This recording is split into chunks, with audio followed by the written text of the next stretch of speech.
Welcome people of the internet, I am KMD, a P100 Dredge main with over 4000 Nightfall downs, which puts me in the top 20 Dredge players in the world based on the Nightlight leaderboard. This video is an adaptation of my 70 plus page Dredge guide document for 2026. Keep in mind this video includes information that might change, so for all current information, opinions and updates, check the guide in the description. Without further ado, let's get into how to play the Dredge. The Dredge is a 4.6 movement speed killer with a 32 meter turn radius. Its power is Reign of Darkness. The Dredge begins the match on a 10-second cooldown, after which it can hold the power button to use the Gloaming, which is a gateway to its entire kit. It is able to use either the Remnant or Teleportation after 0.5 seconds of charging, and it is also able to see auras of all lockers on the map. In my guide, I called this state of gloaming primed. When using the gloaming, your movement speed decreases to 3.8 meters a second. Letting go of your power does not trigger a cooldown. Exiting a locker or teleporting to the Remnant are the only ways to put your power on a 10-second cooldown without add-ons. The Remnant is your anti-loop ability. 0.25 seconds after holding your power button, a Remnant is placed down. It will save your horizontal and vertical position, as well as the direction your camera was looking towards. You can see its aura at all times. Pressing the attack button when gloaming is primed will cause you to return to the Remnant. Survivors can destroy the Remnant by letting their hitbox touch it in any way. This does not put your power on a cooldown. The use of the Remnant is based on patience, reaction time, prediction, and tile denial. It is one of the most variable and interactive abilities in the game, and in my opinion, the one that has the highest dependency on skill of both the killer and the survivor at the same time. The system which I coined that can help you learn to use the Remnant is called LADS. Look around to see what tiles connect to the tile a survivor is trying to loop. Decide which scenario would be worse for you. Survivor goes to tile A or survivor goes to tile B. Sandwich the survivor with your Remnant if they decide to stay and play the tile. If the tile is not good enough for the survivor, or you are better than the survivor, you will be able to commit and gain a hit. It is very important to not directly put your Remnant on a resource. Instead, put it a bit further and then to the left or to the right, with the camera looking within 90 degrees of where a survivor could end up after you teleport. This denies the survivor a chance to instantly break the Remnant, as well as covers more ground, which allows you to still hit the survivor even if they leave the tile on the Remnant side. This however has some exceptions, so this is more of a guideline less than an objective thing you should always do. So just keep that in mind. Most of the time you will be doing this, but there are some tiles in which you will have to just play it like you would when you first play the character. Remember, you don't have to use the Remnant only on tiles with resources. Long walls, fences, etc. will annoy you less if you just use your power. Actually, a very good tip is to just play around the environment. Stuff like drop-downs, elevation, LOS blockers, staircases give you so much opportunities to use your Remnant in a creative way. If a survivor gives you pallet control for free, abuse it. If the distance and surrounding tiles allow for it, you can put your Remnant at the edge of the pallet. Just make sure to teleport to it at the perfect moment. Peeking, also known as a pallet parry, is a special type of mind game that differentiates bad dredges from good dredges. Picture this. You are standing in front of a pallet a survivor is trying to stun you with. Your Remnant is on the survivor's side, within lunge range. If the survivor goes to break the Remnant, they do not make it around the tile or to another resource before getting hit. If they stun you with the pallet, you do not get the hit. If they pre-drop, you get the hit. In Remnant 50-50s, often whoever makes the first input will lose the 50-50. See, there's a way to turn that 50-50 into a 80-20. This technique makes the Dredge one of the killers that should never get stunned while using their power. Simply slightly go into the pallet's hitbox and teleport when you think the survivor is going to drop the pallet. This will deny the survivor a stun and force them into an animation while you will be approaching them with your M1. Another important type of mind game that you should know about are pre-TPs. They are teleports you perform before the survivor might feel endangered by the Remnant, throwing them off guard and allowing you to gain a hit. Pre-TPs might contradict what I said earlier about patience, but playing with the Remnant requires you to recognize at what times you should play long and which you should play short. To play well with the Remnant, you should have your M1 killer gameplay down. Know when to hide your red stain and how to mind game survivors effectively. This is something you will mostly learn over time with playing a killer in general. Dredge is one of the killers in the game mostly based on feel. There isn't much of a formula to speak of.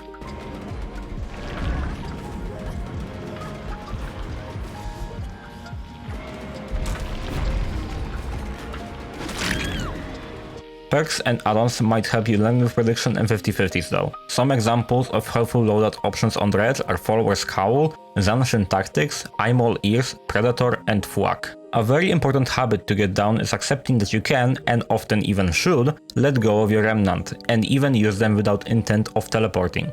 Temporary Remnants, as I call them, will be your tool to herd survivors away from strong resources and leave them pretty much with nothing to play with, guaranteeing a hit if you do not make a mistake. Zoning knowledge is required to pull this off, and the strategy is dependent on you knowing LADs. The Remnant can be used in the long term too. You can hide your Remnant behind a wall near a hook survivor or vantage point or in a tile to play it in a very creative, ambitious way, though these are less consistent. This strategy can be helpful in gaining trades, gen defense, or securing a tunnel out. It is infamous when used with either Dragon's Grip or Make Your Choice. You can also use it to get free hits on your rescuers. These are what I call trap remnants. Some important things to keep in mind while you play with the Remnant on the Dredge. Flick your camera into the position you want to look at when you teleport to the Remnant while setting it up. Try to pay attention to line of sight and utilize it to your advantage. Track the survivors with your camera behind walls using their audio when holding the Remnant, and just play things safe. It's better to guarantee a hit than to extend the chains by 30 seconds, because you didn't wait for a survivor to commit to an action or animation. For the most part, the Dredge's mobility is one of the best in the game. Unlimited range, kickstarts most of your chases in a match, and Nightfall turns you into the fastest killer in the game, while still not having horrid movement speed in daytime.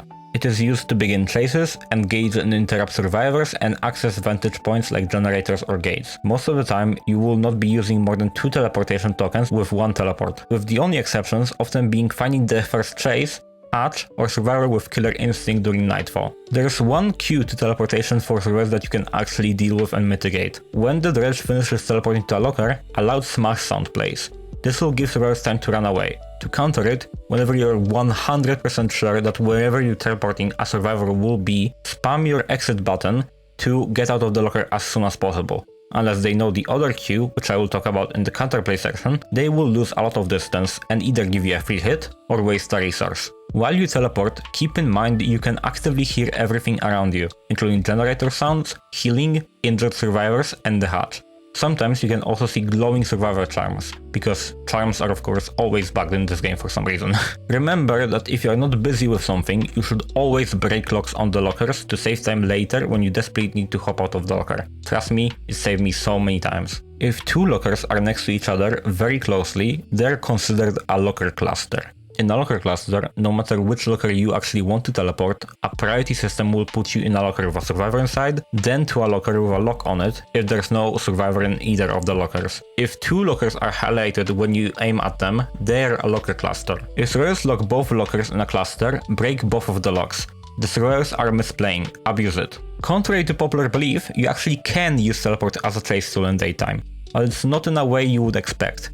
I introduced the concept of melee teleportation, which are just pinpoint accuracy locker teleports in chase. This is, in my opinion at least, the mechanical skill ceiling of the Dredge. As an example, let's use the shack. When you are following a survivor who is going to approach the non-pallet side of the pallet and you know that survivor does not wait for you to show red stain, teleport to that locker when outside of their line of sight and you know that they're not holding a check spot on you, and exit the locker instantly. This will make you exit the locker inside of the survivor's body, pushing them away from you, like Vecna's push tech. Essentially, it will guarantee that they will be mispositioned and you will be hitting them with your M1, because they cannot make any distance. This action must be quick and precise to be consistent, and even a lot of good players will fall for it, since nobody expects you to use the teleport in daytime in a combat scenario out of all things. You can do this technique pretty much in any tile, even against confident survivors. Just make sure to not do that when a survivor has a check spot on you, or you know that they are very attentive, because most of the time they will catch on. In my personal opinion, what you should do before you even attempt a melee teleport is first chase them, check how they react and how they play around you, and then attempt it if you notice that they don't pay much attention to your power. Against survivors that don't pay as much attention, baiting the survivor to commit to an action by pressing the gloaming button can give you a free hit. Those players are likely very trigger happy whenever they hear the sounds of your power being activated, so keep that in mind. Nightfall is a state in which Reign of Darkness's numbers are considerably multiplied, increasing lethality and limiting survivors' visibility. Nightfall effects are active when survivors' portraits have a thick, solid orange ring around them that starts counting down. Your TP speed and cooldown will be twice as fast, and you will gain Killer Instinct on pretty much every single time you put your power on a cooldown. I personally believe that the Dredge has 2.5 powers. This is the 0.5. It's a great window of opportunity to gain insane pressure, but creating your loadout, playstyle and strategy around getting Nightfall when you don't know how to play the Dredge in daytime is going to cost you games. You are not going to gain results from Nightfall without learning daytime gameplay, it's just not happening. That's why there's so little I have to mention when talking about it. And also it just isn't really a complicated mechanic to explain. Nightfall begins after gaining 300 charges and lasts a minute. They're given to you in several ways. You receive 0.25 charges every second, no matter what you do. Hiding inside lockers grants 6 charges per second. Do not do that before late game, you are wasting your time. Each injured survivor grants you 1 charge per second. Injuring and hooking a survivor grants 20 charges. Teleporting to the Remnant grants you 10 charges. Ideally, you should have at least 2 survivors injured at all times, including the one you are chasing. Whenever Reign of Darkness goes on a cooldown during Nightfall, or you are in a locker during Nightfall, you gain a 3-second linger Killer Instinct on the location of all survivors within 60 meters, which means that if you exit a locker, this effect will keep on going for 3 seconds. If you're in a locker, the Killer Instinct is gonna happen endlessly until you actually leave it, then after 3 seconds it's gonna dissipate. This is crucial during the hatch standoffs and pickup situations. During hatch standoffs, spam teleports as much as possible to either find the hatch or the survivor with the Killer Instincts. During a pickup situation, if you know that the survivors you're facing are very excited and eager to get saves, quickly teleport to the Remnant to scan the nearby surroundings for potential rescuers.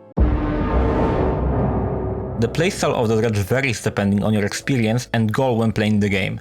With help of some other Dredge mains, we classified 2 macro strategies, the European Gambit and the NA Oceanic Gambit. The European Gambit is aimed at more beginner, casual enjoyers of the Dredge that do not think too much about defending generators and more about the chase and sacrificial progress. Your builds will mostly consist of passive slowdown perks like Pain Resonance or Gift of Pain, chase perks like Rapid Brutality and Languid Touch, as well as the Field Recorder add-on. Your goal will be to end chases quickly and get as many hooks as fast as possible. Similarly to the Hag, the Dredge is a back-to-hook killer, since it can camp very easily pretty much across the map. It is always worth doing since you are endangering 2 survivors at the same time, giving you either a tunnel out, a new chase, or an injury for Nightfall. If you hook someone in the basement, remember to always teleport to the locker that's above the basement and not wait for the lockers in the basement to unlock. This will always give you some kind of value, whether it's an injury, a trade, or even a tunnel out. It's by far the most lethal way to going back to hook on Dredge. The NA Oceanic Gambit is a much more competitive strategy, recommended for people who already have a great understanding of the Dredge and have their muscle memory down. It focuses more on defending generators that have lockers next to them than committing to chases. Corrupt Intervention and Sloppy Butcher are pretty much required for this playstyle, and the build is complemented by the Soul-Drinking perks, Red Bar Slowdown perks, and especially Save the Best for Last and the Maleficent Skull add-on. During the time of effect of Corrupt, you want to spread as many injuries as possible and designate at least 3 generators worth defending for you. You also want to get rid of as many resources as possible, including locks and pallets. A good guideline to keep in mind is that whenever you find your first survivor in the match on the Corrupt, you can go for the down. For the rest of the match, patrol your designated generators and those generators only. Ignore everything else, ignore the gen pop notifications, it doesn't matter. Just defend those generators. Generators without lockers next to them are just not worth it for you. And you should prioritize getting rid of resources like pallets and locks near your designated gens over random pallets on edge map, you know. For some additional things you should keep in mind. Reign of Darkness has a 12-meter camping penalty range where Remnant recovery is slowed down and lockers are completely blocked. You can manually enter lockers by pressing your secondary power button in front of a locker. Your FOV inside of a locker is 120 degrees. There's an on-screen effect whenever your Remnant is still active. It disappears whenever someone breaks your Remnant. The Dredge can take advantage of some perk types, but it is advised to avoid some of them. Stealth perks. Using stealth perks is not a terrible idea until you realize that whenever you use your mobility power, you get undetectable. as well as you're going to be undetectable for half of the game because of Nightfall. Avoid perks like Dark Devotion, Trail of Torment and Unforeseen. Perks like Tinkerer and Furtive Chase work, however, since they have additional non-stealth effects alongside them. Stun perks. The only times you should really get stun on Dredge is when you're facing pallets you cannot play around consistently, or if you're going for a so-called short swing. Utilizing peeking, pre-TP and other 50-50 knowledge will make you pretty much unstunnable. You also can teleport two lockers to close the distance from the stun. Terror Radius perks. Perks like Infectious Fright will not work well with your power since you are constantly undetectable. Locker perks. No, Iron Maiden, Ultimate Weapon and Darkness Reveal do not work when you open your locker with your power. The Dredge's add-on choice is very limited. Here's an add-on tier list. Let's talk about the add-ons you actually could care about and you should probably run. The Automarian Writing should never leave your add-on slot. It removes 2 seconds from your power's daytime cooldown, making it 8 seconds instead of 10. While this seems like very little, this actually matters a lot. Since whenever you use your power and get a hit, once you catch up to that survivor with Automarian Writing, your power will already be back and ready to use, instead of forcing you to wait for it and juggle the survivors on the tile. To give you an idea how this power's cooldown is without add-ons, the Blight's cooldown when you use 5 tokens is 10 seconds. Same as Dredge's power cooldown. These powers are not similar in strength at all. Field Recorder gives you 2 free Nightfalls at the start and end of the trial, giving you a very good early game, including a fast cooldown, speed and information gathering, as well as a very good late game clutch potential. It also gives them exhaustion if you misplay, I guess. Khalid's Calendar reduces the time it takes to exit a locked locker, letting you catch up to survivors faster after you leave said locker. Malvinker's Skull increases your Nightfall game from injured survivors. It is your best pick if you play any Oceanic Gambit and hit and run playstyles. But most of the time it will not be necessary. As a beginner, you shouldn't focus on Nightfall. For my example build for the Dredge, check out the documented version of this guide. Perks that work well on the Dredge include Corrupt Intervention, Rapid Brutality, Friends Till the End, Deadman's Switch, Sloppy Butcher, Coup de Grace, Pop Goes the Weasel, Gift of Pain, Leverage and Save the Best for last. Here's a map tier list. I like how people often want you to believe that can actually play most of the maps in the game pretty well with enough practice. The core 2 fundamentals of countering the Dredge are distance and locker priority.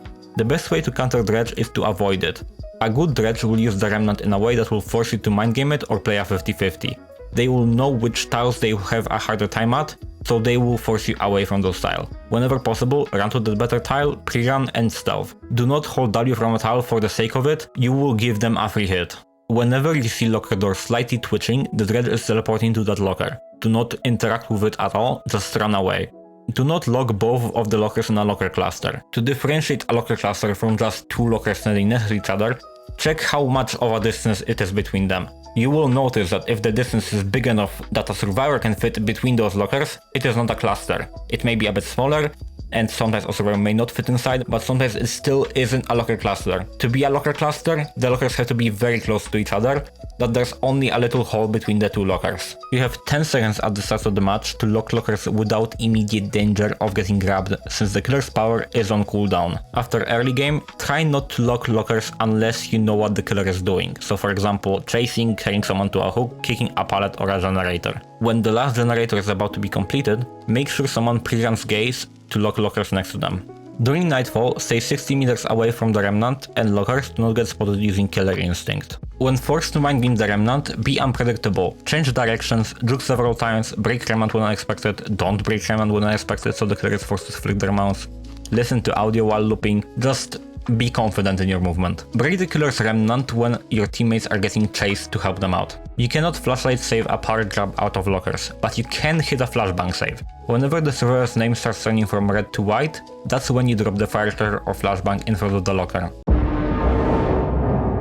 And that is pretty much it. Thank you so much for watching. In the description you can read the document version of the guide that will always be up to date no matter what update or patch comes out, and you will always have some good strategies to learn. There's also a link to my match review service. If you want free personal coaching, this is what you should be looking for.